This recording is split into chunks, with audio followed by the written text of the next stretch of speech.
Hello, how to fix Redmi 10 touch screen. It's not working and the power button is missing here.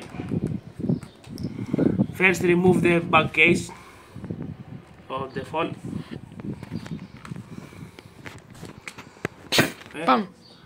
Remove the back case carefully, not to break the phone. And then you have to remove first the back case with this tool I bought from Temu. You can see how flexible is it.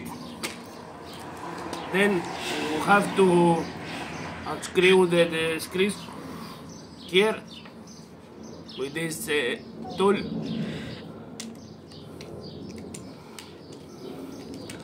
Like this. Then this one is the camera.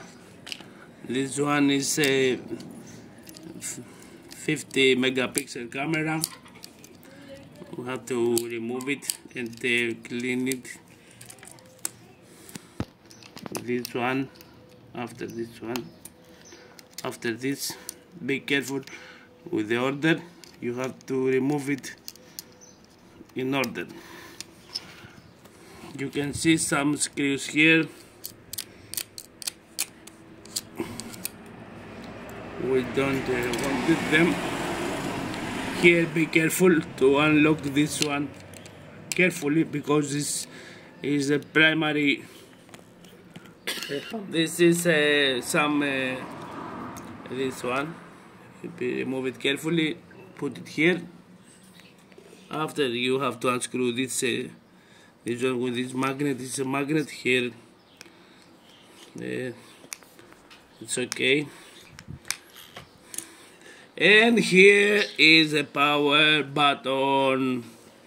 You have to unscrew 1, 2, 3, 4, 5, 6, 7, 8 screws and remove it carefully. Be careful. Oh.